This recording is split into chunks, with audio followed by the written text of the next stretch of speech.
मदरसों में एआई और कोडिंग की पढ़ाई को लेकर पब्लिक की अलग अलग राय है, लेकिन मदरसों में पढ़ने वाले छात्र, वहां पढ़ाने वाले शिक्षकों का क्या कहना है वो आप सुनिए। दीनी तालीम के साथ साथ मदरसे के बच्चे इंग्लिश और विज्ञान भी सीखेंगे और विदेश जा करके देश का नाम रोशन करेंगे। उनकी तालीम और तरबियत के लिए ये उनके लिए बड़ा ही करामत साबित होगा कि थ्योरी के साथ साथ एक प्रैक्टिकल चीज होंगी, उसके लिए फ्यूचर के लिए बड़ा अच्छा रहेगा। और लैंग्वेज जैसे कंप्यूटर हो, साइंस या इंजीनियर और साइंटिस्ट जो भी बनना हो, बन के अपने देश का नाम रोशन करेंगे। ये मैं सरकार का बहुत शुक्रगुजार हूँ कि ऐसी नीतियां मदरसों के लिए सोची गई। तो देखिए, मदरसों के जो टीचर्स हैं वो भी इसे बेहतर मान रहे हैं और जो वहां पर जो स्टूडेंट्स हैं, जो छात्र हैं, वो भी इसे बेहतर बता रहे हैं कि हाँ, विकल्प खुल जाएंगे काफी सारा है उनके सामने जब यहाँ से तालीम लेकर वो बाहरी दुनिया में जाएंगे। हमारे साथ 3 सहयोगी बने हुए हैं। नीतीश हमारे साथ हैं, अतीक हमारे साथ हैं और आशीष हमारे साथ बने हुए हैं। नीतीश का एक बार फिर से जरा रुख कर लेते हैं, फिर बाकी सहयोगी के पास भी चलेंगे। नीतीश, चूंकि मदरसों के जो लोग हैं, मदरसे के जो टीचर्स हैं, वो भी समझ रहे हैं कि कितना बेहतर है, जो स्टूडेंट्स हैं वो ये समझ पा रहे हैं कि हाँ, हमारे लिए काफी सारे विकल्प जो हैं इससे खुल जाएंगे। जरा लोगों से एक बार फिर से बातचीत कीजिएगा। निश्चित तौर पे शिल्पा, हमारे साथ जो छात्र हैं ये जानेंगे इनसे कि आखिर जब इस तरह की आधुनिक शिक्षा दी जाएगी तो उससे विकल्प तो खुलेंगे ना। नमस्कार। सबसे पहले तो मैं धन्यवाद देना चाहूँगा सरकार को कि उसने ये बेहद बढ़िया ही पॉलिसी लेकर के आई है। और जहाँ तक देखा जाए कि मैं भी मुसलमान हूँ, तो मैंने भी ये चीज़ देखी है कि हमारे समुदाय के जो लोग हैं वो शिक्षा में काफ़ी पीछे हैं। ये बात सत्यता है, ये बात माननी चाहिए। तो ये जो सरकार ने पॉलिसी चलाई है, इससे क्या होगा कि नए नए विकल्प निकल के आएंगे और एक छोटी सी उम्र से ही बच्चा जो है नई नई चीज़ों को सीखते सीखते वो सीढ़ी पा जाएगा जहाँ उसको जाना है। तो बहुत अच्छा ये मुहिम चलाया सरकार ने। और बहुत पहले स्थितियां क्या थी और अब जब सरकार की ये पहल है, ये प्रयास है, तो आने वाले समय में किस तरह का रंग लेकर आएगी, मुहिम कैसी और इस मुहिम का माहौल कितना टाइट? बहुत देखिए, जो भी आएगा इसका निकल करके रिजल्ट आएगा निकल के वो बढ़िया ही होगा। क्योंकि पहले क्या था मदरसों में कि पैसा भी आते थे, फंड भी आता था, गवर्नमेंट भी देती थी, तो कुछ काम होता था नहीं। अब क्या है कि सख्ती भी है, कड़ाई भी है और सरकार जिस हिसाब से काम कर रही है उस तरीके से लग रहा है कि अब कुछ हो सकता है उत्तर प्रदेश का। और मदरसों में शिक्षा नीति जो नई लेकर के आ रहे हैं, उससे जो छात्र हैं जो शुरुआत करेंगे अपनी जिंदगी की नई शिक्षा के साथ, वो काफ़ी आगे जाएंगे। एआई, अगर बात करें एआई के तहत अगर शिक्षा उनको मिलती है, नई नई टेक्नोलॉजी को जानेंगे, तो आने वाला समय क्या लग रहा है, वो छात्र जो सिर्फ और सिर्फ किताबों तक या फिर जो पुरातन शिक्षा है उस तक सीमित है? नहीं, देखिए, धर्म का ज्ञान तो सभी को होना चाहिए, जितने भी धर्म के लोग सभी को होना चाहिए, जैसे कि भैया ने भी कहा था। तो अगर धर्म के साथ साथ आप तकनीकी चीज़ों को और अन्य चीज़ों को अगर आप जान रहे हैं तो उसमें कोई खराबी तो है नहीं मेरे हिसाब से।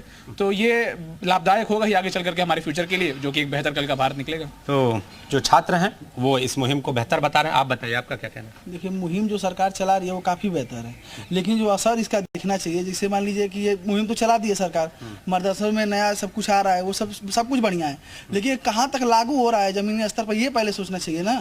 पहले ये चीज़ देखा जाए कि यानी मॉनिटरिंग भी होनी चाहिए। मॉनिटरिंग भी जरूरी है, एकदम जरूरी है इस पे। मान लीजिए बहुत सारी योजनाएं आती हैं, ठीक, वो धरातल पे दिखती नहीं है कहीं भी।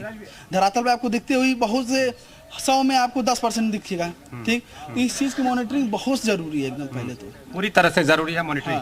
आपसे जानेंगे कि जिस तरह से आधुनिक शिक्षा पे आप बातचीत भी अभी पहले हमसे कर रहे थे, तो आधुनिक शिक्षा का ये जो पहलू है वो आने वाले समय में तस्वीर बदलेगा? नहीं, निश्चित तौर पे बदलेगा।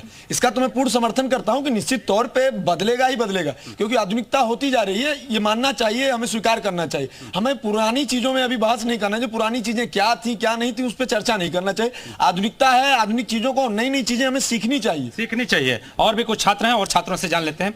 जिस तरह से मदरसों में आधुनिक शिक्षा की पहल है और उस आधुनिक शिक्षा के जरिए आने वाले समय के बदलाव को देखा जा रहा है, आप क्या कह रहे हैं? बिल्कुल बदलाव होना चाहिए, हर जगह बदलाव होना चाहिए। मदरसों में अगर जो आधुनिक तरीके से लोगों को, बच्चों को पढ़ाया जा रहा है, तो वो भी एक स्कूल है, वहाँ भी लोगों को, वो भी एक स्कूल है, वहाँ भी लोगों को शिक्षा ग्रहण करने लोग जाते हैं।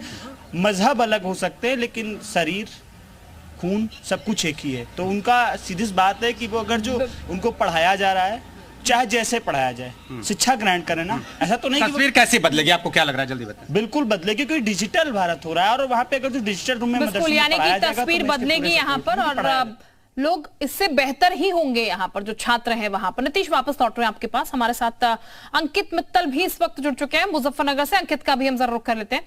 अंकित, मुजफ्फरनगर के लोगों की क्या राय है? काफी सारे लोग मुझे दिख भी रहे हैं आपके साथ। इनसे बातचीत कीजिएगा। ये कैसे देख रहे हैं मदरसों में जो मॉडर्नाइजेशन एक तरीके से हो रहा है और कह सकते हैं ट्रांसपेरेंसी भी जो आ रही है? जी बिल्कुल, जब से मदरसे के आधुनिकीकरण की बात सामने आई है, कुछ लोग इसके लेके अच्छा भी बता रहे हैं, कुछ लोग इसकी बुराई भी कर रहे हैं। मेरे साथ विकल्प जैन मौजूद है, इन्हीं से जानते हैं कि कितना सही मानते हैं जो सरकार मदरसों का आधुनिकीकरण कर रही है। नमस्कार अंकित जी। देखिए, मोदी और योगी जी की सरकार में वैसे तो विकास चारों तरफ सर्वांगीण विकास हो रहा है, परंतु जो मोदी जी ने और योगी जी ने ये मदरसों का आधुनिकीकरण करा है, इसका मैं पूर्ण रूप से विरोध करता हूँ। किस लिए विरोध कर रहे हैं? देखिए, क्योंकि लोकसभा के चुनाव नजदीक हैं, तो दो योजनाएं योगी सरकार और मोदी सरकार के द्वारा लाई गई, और जो लोग उनको वोट देकर मुख्यमंत्री और प्रधानमंत्री बनाने का काम करते हैं, उसके विपरीत जाकर एक ऐसे समुदाय विशेष को वो लाभ पहुंचाने का काम कर रहे हैं। जैसे कि आप ये देखिए कि मदरसों में जितने पैसे उन्होंने लगाए, उसके अलावा जो प्राइमरी स्कूल हैं वो बिल्कुल बदतर हालत में है। मैं आपको यहाँ मंडी क्षेत्र है, हिंदू बाहुल्य क्षेत्र है, यहाँ के जो प्राइमरी स्कूल हैं, आप किसी भी स्कूल में चले जाइए, ना तो वहां पर बैठने की कुर्सी है, ना पर वहां पर साफ सफाई की कोई व्यवस्था है, ना पर वहां पर जो टीचर हैं वो कोई अच्छे तरीके के हैं। आप किस तरह देख रहे हैं जो सरकार द्वारा मदरसे का आधुनिकीकरण किया जा रहा है, डिजिटल कर रही है मदरसे को, क्या कहते हैं? कुछ हिसाब से जैसे कल भाई ने जिक्र किया, इसका कुछ गलत कार्य हो रहे हैं इसका, क्योंकि जो जनरली बेसिक स्कूलों का आता है सरकारी, उनमें कोई अच्छे कार्य नहीं हो पा रहे हैं, जबकि इसका सही तरह से कार्य ना होने के कारण बच्चों को लोग अपने बच्चों को उधर पे एडमिट नहीं कराना चाहते हैं। मदरसों का आधुनिकीकरण सही है, गलत है? ठीक, तमाम लोगों की अपनी अपनी राय है। अतीक का भी जरा हम रुक कर लेते हैं, अतीक के पास भी चलते हैं। अतीक, चूंकि हम लगातार लोगों की राय जानने की कोशिश कर रहे हैं, लोगों से समझने की भी कोशिश कर रहे हैं, चूंकि मॉडर्नाइजेशन तो हो रहा है, लेकिन पहले की अपेक्षा अगर अब बात की जाए तो एक तरीके से ट्रांसपेरेंसी भी हो रही है यहाँ पर कि क्या पढ़ाया जा रहा है, किस तरीके से पढ़ाया जा रहा है, ये भी कितना बेहतर है, जरा लोगों से ही जानिएगा।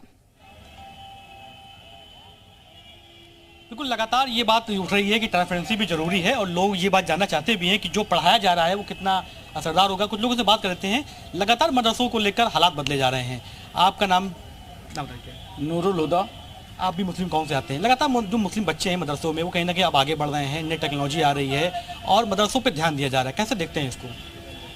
देखिए, कोई आज ये नई चीज़ नहीं है। APJ अब्दुल कलाम जो देश के पहले शिक्षा मंत्री थे, वो मदरसे से पढ़े थे।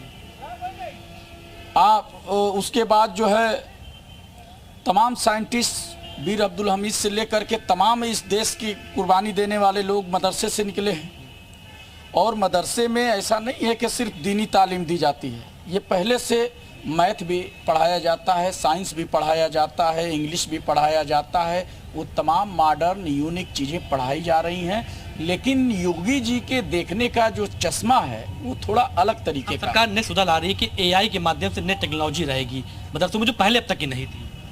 ठीक है, उसका मैं स्वागत करता हूँ, नई टेक्नोलॉजी का मैं स्वागत करता हूँ, लेकिन उससे पहले जो इस देश की 84% जनसंख्या जो प्राइमरी स्कूल में पढ़ती है, मैं योगी जी का ध्यान उधर भी ले जाना चाहता हूँ कि आज थोड़ा प्राइमरी स्कूल पे थोड़ा तवज्जो दें कि उस प्राइमरी स्कूल में जो तनख्वाह देते हैं सरकारी, आज क्या कारण है कि इस देश आज़ादी के बाद देश का एक DM, CM, PM का बेटा आज तक कोई प्राइमरी स्कूल में नहीं पढ़ा। इनके बच्चे लंदन, फ्रांस और अमेरिका में पढ़ते हैं। मदरसों के अलावा 84% जनसंख्या को वहां सड़ी खिचड़ी खिलाकर बीमार डालने पे लोगों से राय लेते हैं। एक मिनट और दूर पूरी बात सुन लीजिए। यही बात है कि गोदी मीडिया जो है सरकार के खिलाफ जब कोई बात जाती है, पूरी बात सुनाओ, बाकी लोग टाइम का होता ना, बाकी लोग भी बोल नहीं पाएंगे, रह जाएंगे। टाइम का मामला ये है, टाइम का मामला ये है कि इस पे थोड़ा सा हाँ, उस पे हम ये कहना चाहते हैं कि वो टेक्नोलॉजी थोड़ा प्राइमरी स्कूल में भी लाया जाए, इसलिए कि वहाँ सरकार तनख्वाह देती है। और मदरसे का जहां तक सवाल है, तो मदरसे में पहले दिन से पढ़ाया जाता है। ये जो सर्वे कराते हैं बार बार, और उनको जो देखने का जो चश्मा है ना, उनको मदरसे में आतंकवादी दिखते हैं।